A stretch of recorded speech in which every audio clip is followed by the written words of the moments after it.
Limang Chinese national ang inaresto ng Philippine National Police matapos masamsam ang mahigit 1.6 million pesos na halaga ng hindi rehistradong energy at chocolate milk drinks mula sa isang bodega sa San Simon, Pampanga nitong Lunes.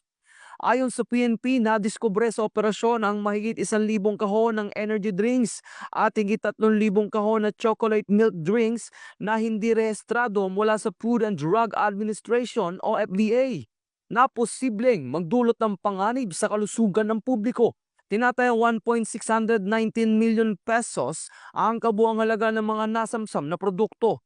Isinagawa ang operasyon matapos makatanggap ng impormasyon hinggil sa malawakang bentahan ng hindi rehistradong food products. Kinumpirma ng mga operatiba ang bodega ay umano'y nagsasagawa ng malakihang food manufacturing nang walang kaukulang pahintulot ng FDA. Ang mga nakumpiskang produkto ay pansamantalang nasa kustodiya na ng otoridad habang inahanda ang mga kasong paglabag sa Republic Act 9711 o FDA Act of 2009 at Philippine Immigration Act laban sa mga sospek.